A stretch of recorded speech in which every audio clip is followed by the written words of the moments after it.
अस्सलाम वालेकुम एवरीवन। सो आज की इस वीडियो में हम एक्सरसाइज 1.5 जो है वो स्टार्ट करते हैं।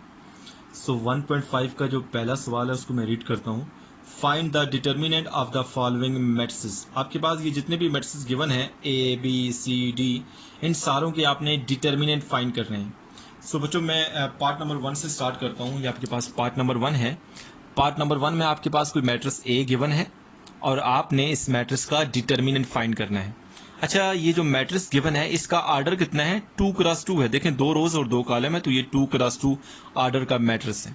अच्छा, जब भी किसी मैट्रिक्स का आपने डिटर्मिनेंट फाइंड करना है तो सबसे पहले जो भी उस मैट्रिक्स का नाम है आपने उसके साथ इस तरह वर्टिकल बार्स लगानी है, 2 वर्टिकल लाइन लगानी है।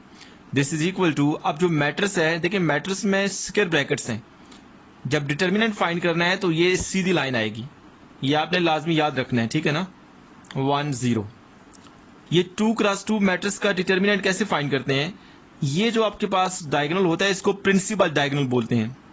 प्रिंसिपल डायगोनल के ऊपर जितने भी नंबर्स हैं आपने उनको आपस में मल्टीप्लाई करना है। -1 को 0 से मल्टीप्लाई करना है आपने, -1 मल्टीप्लाई 0, दरमियान में माइनस आएगा, ये आपने बात याद रखनी है। सो आप जो सेकेंडरी डायगोनल के ऊपर जो नंबर्स होते हैं उनको मल्टीप्लाई करना है। 1 को 2 से मल्टीप्लाई करें, 1 मल्टीप्लाई 2। सो इसको मैं सिंप्लीफाई करता हूँ। -1 को 0 से मल्टीप्लाई किया तो 0 आ जाएगा, दरमियान में माइनस है, 1 को 2 से मल्टीप्लाई करें तो 2 आ जाएगा, और आपके पास 0 - 2 कितना आता है? Determinant of A this is equal to -2। So बच्चों इस तरह से आपने इस गिवन मैट्रिक्स का डिटर्मिनेंट फाइंड कर लिया है। सो अभी हम जो पार्ट नंबर 2 है, पार्ट नंबर 2 को भी देख लेते हैं। पार्ट नंबर 2 में आपके पास एक मैट्रिक्स गिवन है बी, और ये मैट्रिक्स किसके इक्वल है मैं यहाँ पे लिख देता हूँ बच्चों। This is 1, this is 3, this is 2, this is -2। सो इसका डिटर्मिनेंट फाइंड करना है। सबसे पहले आपने क्या करना है, जो मैट्रिक्स का नाम है इसके साथ वर्टिकल बार्स लगानी है, और फिर जो मैट्रिक्स है उसमें स्क्वायर ब्रैकेट को खत्म करके इस तरह सीधी लाइन लगानी है जिसको वर्टिकल बार्स बोलते हैं। सो अब आपने क्या करना है, जिस तरह यहाँ पे किया आपने, ये जो प्रिंसिपल डायगोनल है इसके ऊपर जो नंबर्स हैं इनको मल्टीप्लाई करें। 1 को मल्टीप्लाई करें -2 से, दरमियान में माइनस आएगा। 3 को 2 से मल्टीप्लाई करें, 3 मल्टीप्लाई 2। सो आपने स्टेप जो है वो शॉर्ट नहीं करना, फिर गलती के चांसेस ज़्यादा होते हैं। 1 को -2 से मल्टीप्लाई किया तो -2, -3 को 2 से मल्टीप्लाई करें तो 6। सो माइनस का 6 और माइनस का 2 माइनस का 8 हो जाएगा। सो आपके पास जो बी मैट्रिक्स है उसका डिटर्मिनेंट कितना आ गया? -8। सो इस तरह से आपने पार्ट नंबर 2 किया है। सो अभी हम जो पार्ट नंबर 3 है उसकी बात कर लेते हैं। सो पार्ट नंबर 3 में हमारे पास जो मैट्रिक्स गिवन है उसको मैं यहाँ पे लिखता हूँ। दिस इज पार्ट नंबर 3, और पार्ट नंबर 3 में एक मैट्रिक्स सी गिवन आपके पास, और सी मैट्रिक्स क्या है वो मैं यहाँ पे लिख लेता हूँ। This is 3 3 2 2। सो इस मैट्रिक्स का आपने डिटर्मिनेंट फाइंड करना है। सो सबसे पहले जो आपने क्या करना है, इस नाम के साथ जो सी है आपके पास, जो मैट्रिक्स का नाम है उसके साथ वर्टिकल बार्स लगाया। सो अब आप ये स्क्वायर ब्रैकेट को खत्म करना है तो यहाँ पे सीधी लाइंस आ जाएंगी। सो मैंने लिखा यहाँ पे, आप ये जो प्रिंसिपल डायगोनल के ऊपर नंबर्स हैं इनको आपस में मल्टीप्लाई करें। 3 मल्टीप्लाई 2 -2 को 3 से मल्टीप्लाई करें। सो अब मैं इनको सिंप्लीफाई करता हूँ। 3 को 2 से मल्टीप्लाई किया तो 6, -3 को 2 से मल्टीप्लाई किया तो 6, दिस इज इक्वल टू 0। सो जिस मैट्रिक्स का डिटर्मिनेंट 0 आता है उस मैट्रिक्स को सिंगुलर मैट्रिक्स बोलते हैं। देखिए आपके पास ये जो मैट्रिक्स है इसका डिटर्मिनेंट 0 आ गया है। इसका मतलब है ये एक एक्स्ट्रा चीज है जो मैं आपको बता रहा हूँ कि C is singular matrix. Singular matrix, और सिंगुलर मैट्रिक्स का इनवर्स जो है वो एग्जिस्ट नहीं करता। समझ आ रही है ना। सो बच्चों इस तरह से मैंने क्वेश्चन नंबर 1 के पार्ट नंबर 1 2 3 जो है वो आपके सामने सॉल्व किए हैं। पार्ट नंबर 4 आपने खुद सॉल्व करना है। सो अभी हम क्वेश्चन नंबर 2 पे मूव करते हैं। सो क्वेश्चन नंबर 2 की स्टेटमेंट मैं यहाँ पे पढ़ता हूँ। देखें, find which of the following matrices are singular or non singular.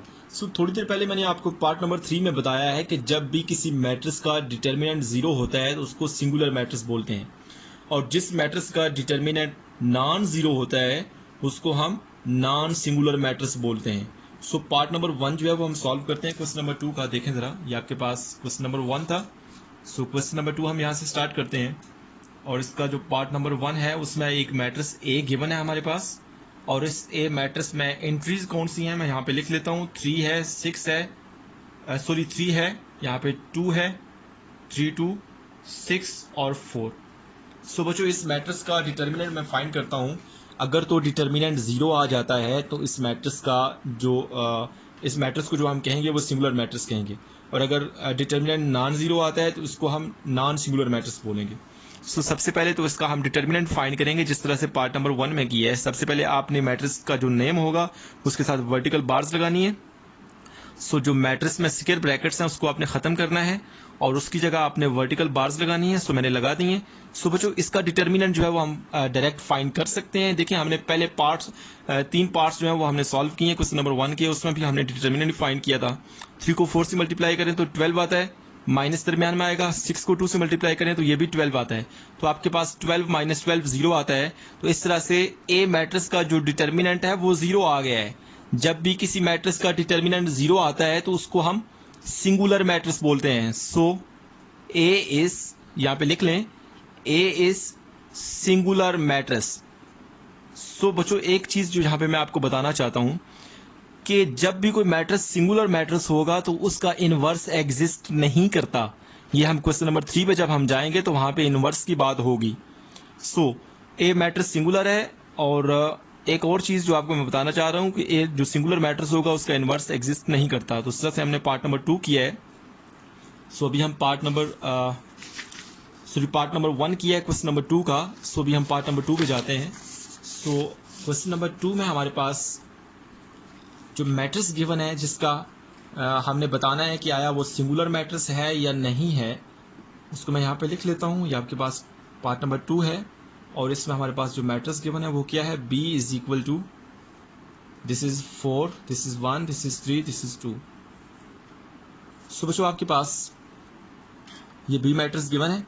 आपने बताना है कि ये सिंगुलर है या नॉन सिंगुलर है। तो सबसे पहले आप इसका डिटर्मिनेंट फाइंड करें। डिटर्मिनेंट फाइंड करने के लिए आप ये वर्टिकल बार्स लगाते हैं, स्क्वायर ब्रैकेट को खत्म करते हैं और उसकी जगह पे वर्टिकल बार्स लगाते हैं। सो इसका डिटर्मिनेंट हम फाइंड करते हैं। 4 को 2 से मल्टीप्लाई करें तो 8 आएगा, दरम्यान में माइनस आएगा। 1 को 3 से मल्टीप्लाई करें तो 3 आता है। तो 8 माइनस 3 आंसर इज 5। देखिए आपके पास 5, this does not equal to 0। So non zero है। डिटर्मिनेंट जब नॉन जीरो होगा तो उस मैट्रिक्स को हम नॉन सिंगुलर कहेंगे। सो यहाँ पे लिख लें आप, B is non singular matrix, non singular matrix. So आपने या तो बताना है कि सिंगुलर है या तो बताना है कि नॉन सिंगुलर है। सो डिटर्मिनेंट फाइंड करें। डिटर्मिनेंट फाइंड करेंगे तो आपको पता चल जाएगा कि ये सिंगुलर है या नॉन सिंगुलर है। सो अभी हम पार्ट नंबर 3 जो है उस पर मूव करते हैं। सो पार्ट नंबर 3 में हमारे पास जो बच्चों मैट्रिक्स गिवन है वो क्या है, सी मैट्रिक्स है। और सी मैट्रिक्स में हमारे पास एंट्रीज क्या है, this is 7, this is -9, this is 3, this is 5। सो आपने क्या करना है बच्चों, बताना है कि ये जो सी मैट्रिक्स है ये सिंगुलर है या नॉन सिंगुलर है। तो आपने जस्ट इसका डिटर्मिनेंट फाइंड करना है। सो ये वर्टिकल बार्स मैं यहाँ पे लगाता हूँ। So this is 7, this is 3, this is 5, this is -9। सो आपने डायरेक्ट डिटर्मिनेंट फाइंड करना है। देखें 7 को 5 से मल्टीप्लाई करें तो 35 आता है, दरम्यान में माइनस आएगा। आप देखें यहाँ पे -9 है और +3 है तो माइनस का 27 आएगा ना। सो मैंने ब्रैकेट लगा ली है। सो देखें 35 माइनस माइनस प्लस हो जाएगा 27। इन दोनों को ऐड करें तो आपके पास दिस इज 2, दिस इज 6।